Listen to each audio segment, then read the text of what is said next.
Hace exactamente 14 años comenzábamos nuestro programa, o sea que estamos en el periodo, digamos, número 15 de nuestro programa El Estado que Viene, y cumpliendo esos 14 años que yo anunciaba hace un rato en nuestra introducción.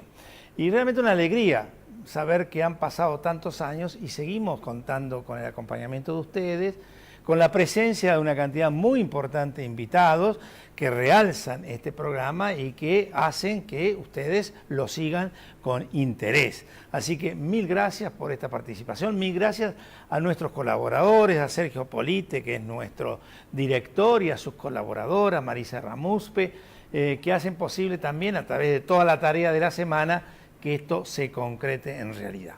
Bueno, dicho eso, decimos que este programa hoy va a tener dos invitadas muy importantes que han tenido, digamos, una situación muy grave en sus vidas. Han perdido a dos de sus hijos en un accidente tremendo, un accidente ferroviario que dio una tristeza infinita a todo el país y que lamentablemente no recibió el acompañamiento que debería haber recibido por parte de las autoridades y los acompañamientos que naturalmente uno imagina en una circunstancia de esa naturaleza. Nosotros les hemos pedido que vengan porque nos pareció que era importante iniciar nuestro programa en el análisis de este tema, no porque querramos traer ningún planteo, digamos, vinculado con un hecho desgraciado de la vida de los argentinos, sino porque nos parece que estas cosas no hay que olvidarlas bajo ninguna circunstancia y hay que estar siempre diciendo que esta situación no debe repetirse. Lamentablemente después sucedieron otros hechos similares o parecidos y permanentemente nos encontramos con estas circunstancias. Los otros días, fíjese, cayeron unas pocas gotas de agua o lluvia, algunos dirán no fueron tan pocas, fueron muchas, bueno, lo que fuera, y se cortó no una calle de un barrio, se cortaron las arterias principales del ingreso a nuestra ciudad de Buenos Aires y a nuestro conurbano bonaerense.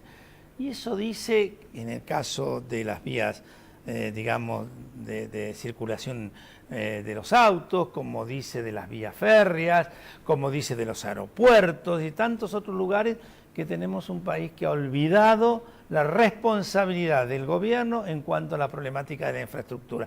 Y así suceden las desgracias. Y después, cuando esas desgracias suceden, se olvidan, miran para otro lado, hacen como que aquí no pasó nada, y nos vemos obligados nosotros y los que han sufrido esa desgracia a decir, no, momento, esto pasó, y nosotros lo vamos a seguir recordando. Los auspicios, y con nosotros María Luján Rey y Mónica Botega, que hablarán de los problemas que tuvieron que vivir.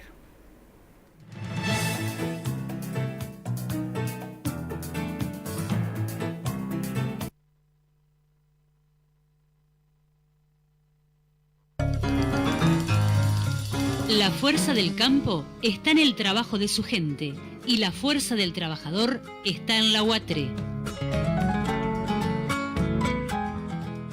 Movimiento Productivo Argentino. Producir más, distribuir mejor. IPCBA, Instituto de Promoción de la Carne Vacuna Argentina.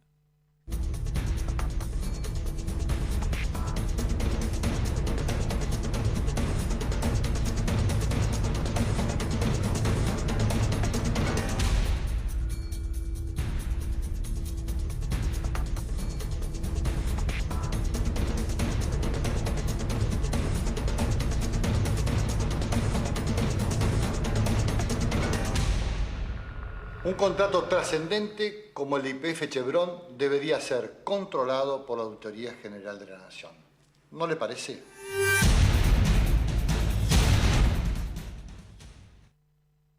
Había una vez un municipio que soñó con mejorar la calidad de vida de su gente y construyó casas de primera calidad que conforman 18 complejos habitacionales. Puso en funcionamiento un magnífico polideportivo y diseñó, desarrolló y edificó el nuevo Palacio Municipal y el Consejo Deliberante. Un municipio que soñó.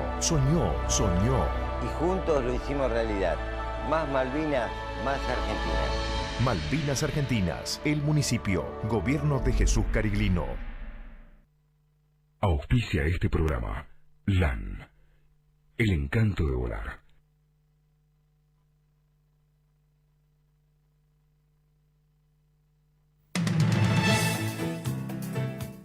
Bueno, lo prometido. María Luján Rey, madre de Tatiana.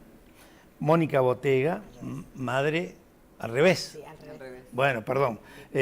María Luján Rey, madre de Lucas, y Mónica Botega, madre de Tatiana. Perdón. Ambas sufrieron un hecho más que lamentable, como es la pérdida de un hijo. No debe haber algo más espantoso que perder un hijo, porque la naturaleza dice que primero tenemos que ir nosotros y después nuestros hijos, ¿no? Así debería ser siempre, ¿eh?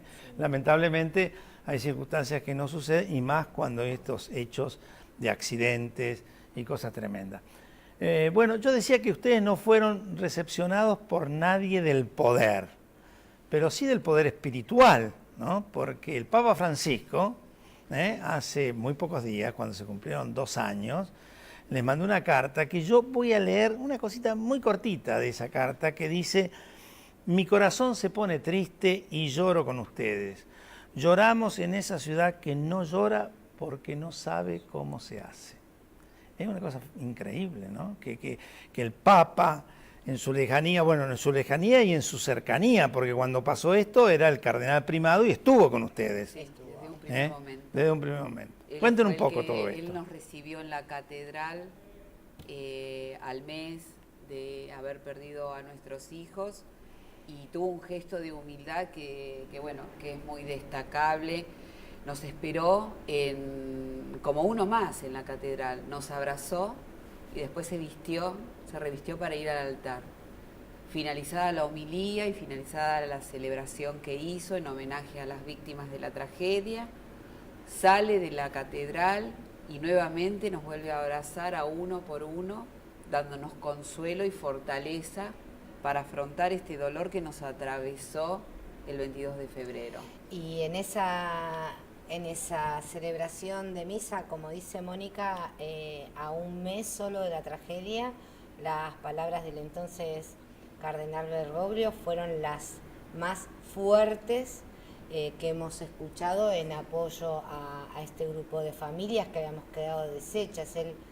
Él hablaba de los responsables y irresponsables que habían permitido las condiciones para que se diera esta tragedia. Sí, leo la parte de la carta que hace referencia a eso. Él dijo en aquel entonces: víctimas de sombrías negligencias de los responsables, irresponsables, como los llamé en la misa del 24 de marzo de aquel año. Y lo vuelve a destacar ahora cuando nos responde y nos envía este consuelo nuevamente para los 2 años. Otra vez vuelve a sostener lo que dijo en aquel momento. Bueno, pero ustedes, a más de este dolor inmenso que nadie se los va a sacar bajo ningún punto de vista jamás mientras dure su vida, ustedes están reclamando para que estas cosas no se vuelvan a repetir, o sea, para que no haya alguien que les pase lo mismo que le pasó a ustedes. Sí, fundamentalmente porque ahí encontramos la gran diferencia entre lo que es un accidente y lo que nos ha tocado sufrir a nosotros. Una tragedia, alguien la denomina masacre, un asesinato, digamos. Había denuncias de usuarios, de trabajadores, había informes de la Auditoría General de la Nación que hablaban del estado obsoleto de los trenes, de la falta de mantenimiento de todo el sistema ferroviario, de las condiciones en las que los usuarios arriesgaban su vida cada vez que se subían al tren y que lo siguen haciendo al día de hoy. La tragedia de Once ocurrió el 22 de febrero, como podía haber ocurrido antes o un poco después. Las condiciones se fueron preparando durante años de desinversión. ¿De desinversión porque no hubo plata? No, de desinversión porque hubo plata que se la destinó a otro lado. Había responsables de esto y por eso nuestra lucha y nuestro levantarnos pese al dolor fue para conseguir justicia, porque creemos que principalmente para que estas cosas no se repitan, debemos lograr que los responsables sean enjuiciados y condenados, y paralelamente, obviamente, se tienen que dar las políticas de Estado en materia de servicio de transporte, más precisamente el servicio ferroviario, política que este Estado nunca tuvo y que es necesaria para que esto no se repita, como se repitió en Castelar, como se repitió nuevamente en Once. Así es. Mónica, ustedes siguen siendo usuarios del Sarmiento, supongo, ¿no? O más o menos. Pero lo ven a los usuarios. Vemos, sabemos, escuchamos a la sociedad. Recién algo decía María, pero con mayor precisión. ¿Hay mejoras? ¿Hay una preocupación superior para que estas cosas no pasen? Nosotros lo que venimos viendo que el hacinamiento, es decir que, por ejemplo, Tati, la causa del fallecimiento de Tatiana fue por el hacinamiento, porque se le cayeron un montón de personas encima, y esto sigue sin solucionarse. Aparte, las formaciones que se perdieron después de las consecutivas situaciones de tragedia que hubo, es decir, Once, Castelar, Once, esto redujo la cantidad de formaciones que llevaba al usuario a trabajar. Es decir, que el hacinamiento sigue siendo peor y las condiciones de viaje hoy son peores que las del 22 de febrero. Se empeoraron muchísimo más. Y acá estamos hablando de infraestructura y tenemos que poner el personal humano, ¿no? Desde el ministro de Transporte, que es el que se tiene que hacer cargo de todo esto, hasta las formaciones que están rodando sobre las vías. Ahora, el ministro como que apuesta a un futuro promisorio desde el punto de vista político, sí, porque dice yo voy a resolver el tema del ferrocarril y a partir de allí, en digamos... una falta de respeto total. Sí, sí, dice bueno, a partir de allí puedo pretender lo que quiera, ¿no? Primero, falta... que un ministro haga campaña política cumpliendo una función del Estado. Cumpliendo sus obligaciones. Primero, él es un empleado del gobierno. El ministro tiene que hacer su trabajo, cobrar su sueldo y nada más. Y cuando quiera hacer campaña política debería utilizar otros recursos que no sean los de cumplir con la función para la cual fue designado. Entonces, cuando escuchamos que el ministro Randazzo sale a decir que si él saca los transportes adelante, se candidatea para presidente... Bueno, pero la pregunta es, ¿los saca adelante? ¿Los está sacando adelante? La verdad es que hasta ahora no. El ministro tiene 3 muertos en la tragedia de Castelar que son responsabilidad de él, porque la realidad es que el tren de Castelar que chocó... Ya es del Estado, o sea, lo maneja el Estado. Él era el responsable de que ese tren esté circulando en las vías. Y de la tragedia que ocurre en Once, cuando un parachoques de los estrenados, puestos a nuevo, fabricado en el año 1961, vuela 8 metros arriba de un andén y no mató a nadie de casualidad, también es responsabilidad del ministro. El ministro improvisa mucho desde que asumió la gestión. Vos sabés que esos trenes del 61, yo los recuerdo muy bien, soy bastante más viejo que ustedes, porque fueron los trenes que trajo Frondizi comprados en Japón para cambiar los viejos trenes de madera de los ingleses. Bueno, de lo que estamos hablando. Ahora compró de ¿no? China, ¿no? Sí. Y apuesta, de hecho, ha llegado justamente para los días del segundo aniversario de la tragedia de Once, ha llegado la primera formación que va a ir que va a correr sobre la línea del Sarmiento. El resto irán llegando hasta junio según las promesas del ministro. La realidad es que pensar que comprar trenes es mejorar el servicio ferroviario es bastante pobre como pensamiento, porque un tren nuevo sobre vías viejas con un sistema de señalamiento centenario. Es como andar con un Cadillac, un Rolls el Royce arriba de rutas destruidas. La verdad es que pero aparte el personal de ferrocarril tiene muchos años de estar estancado. Sí, hay que capacitarlo. De maquinaria, ¿no es cierto? Claro. Entonces, bueno, esto también nos habla de que hay otra falencia en este sentido. Entonces, ¿cómo hacemos para que todo se una y dé un buen resultado?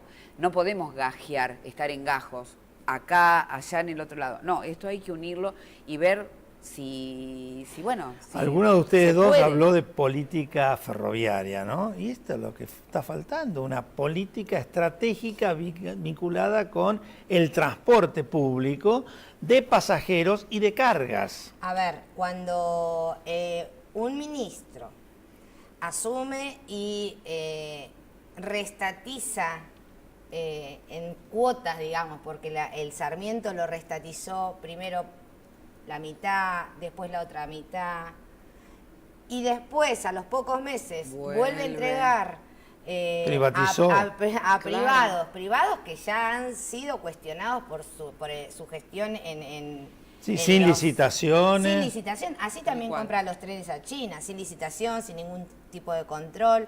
La empresa china a la que se le ha comprado los trenes que van a ir al Sarmiento es una empresa que ha sido cuestionada por otros países por utilizar material cancerígeno en sus formaciones. El famoso asbesto. Asbesto, es lo que es el amianto. Sí, sí, sí. El ministro se conformó con una carta en respuesta que le mandaron los chinos diciéndole no, nosotros no usamos, y eso fue... Hace más de 30 años atrás, en un viaje que yo hice siendo intendente de San Martín, conocí la problemática del asbesto en Estados Unidos. En Estados Unidos no queda nada, absolutamente es verdad nada eso. No que haya tenido asbesto, porque se hizo reciclar obligatoriamente a todo un costo fabuloso, porque el asbesto tiene elementos cancerígenos que son gravísimos para la población. Bueno, nosotros no, digamos, el ministro se conforma con una carta en respuesta que le manda a la empresa china, en vez de hacer controlar por algún ente pertinente, algún personal idóneo que defienda nuestros intereses y la salubridad de los trabajadores y de los usuarios del ferrocarril Sarmiento.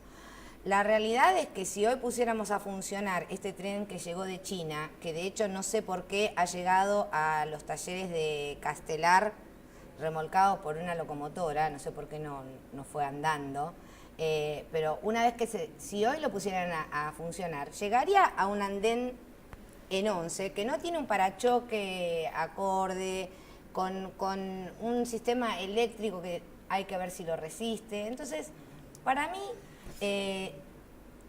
el ministro equivoca cuando cree que poner trenes nuevos es la revolución ferroviaria prometida. La verdad es que a nosotros más que a nadie nos interesaría, en primer lugar, que realmente se lleven adelante políticas de Estado en materia ferroviaria y que cualquiera pueda subirse tranquilo, seguro a un tren, viajar en condiciones dignas y seguras. Pero por el momento esto no no existe, pasa. se han tomado Mónica, medidas. ¿y cómo? Sí, perdón, decime. Por ejemplo, uno está en 11 y ves que antes de entrar al andén, kilómetros anteriores, el tren empieza a minorar la marcha. Viene despacito, despacito, cuidando al usuario. Cuando ese usuario tiene un horario que cumplir para llegar a tiempo a su trabajo. Bueno, eso es porque no tienen los mecanismos que existen en todas partes Claro, del por mundo esto, ¿no? relacionados con los frenos automáticos. Tal cual. Que donde un tren pasa a una velocidad determinada, ya llegando a un andén, lo frena automáticamente, pero son cosas que tienen una evolución en la época de los ingleses. Bueno, el mismo ministro que sale a decir que los frenos de los trenes funcionan perfecto, es el que da de orden que el tren cuando llega a 11 frene 15 metros antes del final de la plataforma. Digo, si está seguro de que frena, ¿con qué necesidad frenar 15 metros antes? Y hoy por hoy, uno cuando va a la estación de 11 puede ver que todas las formaciones frenan 15 metros antes, porque entonces no está tan seguro de que frene, o que el parachoque que lo está esperando cumpla con la función que tiene que cumplir. Mónica, ustedes, yo veo en los diferentes momentos o situaciones que viven, que tienen un gran acompañamiento de la gente. Sí. Los otros días hicieron un acto muy En 11, importante que la sociedad respondió. Tanto en el caso tuyo como en el caso tuyo, María, ¿ustedes sienten que ante esta situación tan dolorosa que les tocó vivir, al margen de las autoridades, hay una sociedad que los acompaña? Sí, eso lo tenemos clarísimo y creo que la respuesta está en lo que dijiste al principio cuando comenzábamos el programa, de que nosotros estamos luchando para un nunca más, porque no está bueno que a una mamá le maten de la manera que nos mataron a nuestros hijos. ¿Tu hija tenía? 24. ¿Y tu hijo? 20. Ah, Dios. Entonces, es Yo por tengo esto. 5 hijos, Claro. y tengo hijos, y Esta- por allá anda un nieto mío de 14. Estas sensaciones que por ahí el gobierno muchas veces nombra, que son sensaciones de miedo, sensaciones de inseguridad, sensaciones, no son sensaciones. A mí la muerte de Tatiana me sorprendió una mañana y me la mató, me la mataron en este gobierno. Entonces creo que tenemos que tomar conciencia y tenemos que construir una sociedad segura, donde la vida valga la pena y donde la vida se cuide, tanto desde el que nace hasta el que tiene una edad prolongada. No podemos vivir de la manera que vivimos. No, que si sucede un hecho sea realmente como consecuencia de una situación absolutamente fortuita. Pero uno no puede decir situación fortuita cuando después se investiga que es consecuencia de la negligencia. Más allá de lo que nosotros pensemos, la justicia encontró las pruebas necesarias para procesar a 29 responsables de esa tragedia que en menos de 10 días estarán sentados en un juicio oral y público, primer juicio. Así que es. en Los nuestro secretarios de país, transporte, los 5 responsables. exfuncionarios de esta gestión de gobierno. 5 exfuncionarios de esta gestión de gobierno. Funcionarios como Jaime, como Schiavi. Jaime no hace mucho se declaró militante de este proyecto y no se escuchó Bueno, eso ninguna no hay voz ninguna duda del que los oficialismo es. que saliera a decir que no. Jaime, Schiavi, Luna, Sícaro, Ochoa Romero, los exinterventores de la CNRT, los hermanos sicilianos con los cuales se sigue haciendo hasta el día de hoy transacciones comerciales, siguen recibiendo subsidios del Estado para sus empresas de transporte de colectivos y obviamente también él estará procesado. Debemos aclarar que no son cualquier cosa, es muchísima plata. Sí. Estamos hablando de miles de millones de pesos destinados a un transporte público de pasajeros, automotor, ferroviario, que de acuerdo a esa cantidad de dinero dispuesto debería ser una maravilla y no lo es. Bueno, ahora en esta última concesión que dio el ministro Randazzo explicaba que cuando le entrega a estas empresas en el contrato de concesión pone una cláusula de multas en caso de que incumplieran algo. Los hermanos Sirigliano juntaron millones y millones de pesos en multa y el Estado tenía la facultad de quitarle la concesión ya desde el año 2008 y nunca lo hizo. Entonces, que haya un contrato Perdón, de ¿y concesión... ejecutaron esas multas? Jamás. Vos sabés Por que eso para acá, nosotros es una asociación acá en ilícita. este programa vino en varias ocasiones el auditor general de la Nación, después, y acá nos contó que él tenía un informe muy profundo, muy intenso, vinculado con lo que iba a pasar y que finalmente pasó. Sí, ¿no? tal cual. Por eso también lo terrible es que más allá de la situación a la que por desidia, por algún tipo de conveniencia o lo que fuere, nos han dejado llegar, después de ocurrida la tragedia, nos han sumido en el mayor y el más absoluto abandono a los familiares de las víctimas y a los heridos, los más de 850 heridos de la tragedia de Once y después los 300 de Castelar y las tres familias de víctimas fatales de Castelar. Jamás se ha recibido de ninguna parte del gobierno o del Ejecutivo Un acompañamiento. Una ayuda que de hecho Bueno, hasta la justicia La le recordó presidenta que no debía. lo omitió. Siempre. Tal cual. Y hay que Bueno, hacerse les cargo. cuento, este programa como va en vivo, tenemos un pedacito, la parte final, que son las preguntas que nos hacen los televidentes a ustedes y algunas consideraciones también a nosotros, ¿no? Y bueno, hay un montón de llamados telefónicos y otros cuantos que después van a seguir apareciendo. Alejandra, ¿no hay presos aún por la tragedia de Once por corrupción? No, hay el 18 de marzo procesados. empieza el El juicio juicio oral y y público. esperamos que las condenas sean ejemplares y que Va a alguno ser un termine. juicio muy largo igualmente, no va a ser inmediato. Ajá. Bueno, Romina de Lomas, muy emotiva la carta del Santo Padre, un ejemplo a seguir. Totalmente. La verdad que el Papa en tan poco tiempo produce una transformación Sí, tal cual. que es realmente fantástica y saber que es nuestro, ¿no? Sí. Walter La Plata, viajo en tren y se viaja cada día peor. ¿eh? Así que estas promesas, las promesas del amigo Randazzo. Pero todos los trenes están en las mismas condiciones. Héctor de Almagro, ¿qué ha hecho Scioli con las partidas de la provincia que no hay infraestructura, ni ruta, ni nada? Scioli es Cristina. Fabián de Luján, hacen falta políticas serias para el sector, bueno, esto es lo que estábamos hablando, para el sector ferroviario. Acompaño a los familiares en su lucha por la justicia.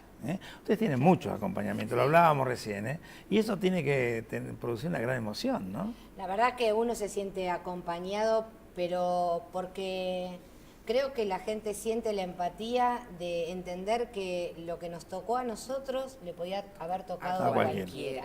A cualquiera. Y es difícil pensar, bueno, la verdad el Sarmiento mueve a mucha gente del conurbano del oeste, ¿no?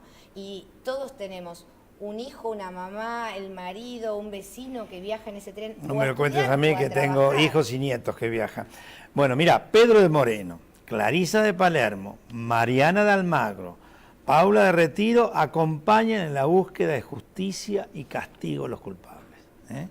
Y ahora siguen los llamados porque ahora vienen los mensajes de texto que se los vamos a alcanzar para que ustedes tengan, porque realmente yo noto un gran impacto en la población y lo que pedimos es que estas cosas no se olviden. Para nosotros Porque el gobierno es como está importante interesado que se olvide. Sería ¿no? Desde el bueno primer momento. que esta historia no la dejemos pasar por el costado y que nos sigamos uniendo por la memoria, que más no sea. Bueno, este es un programa que está a disposición de ustedes. Muchísimas gracias. El 18 de marzo empieza el juicio oral y público, 11 de la mañana en Comodoro Pi. A todos los que nos quieran acompañar, hay que acompañar a la justicia en un juicio que será sin duda un punto de inflexión. Muchísimas gracias. A usted. Y a todos ustedes los esperamos el miércoles que viene. Bueno, Esperamos que sea un sí. juicio. Sí, todavía no nos levantamos.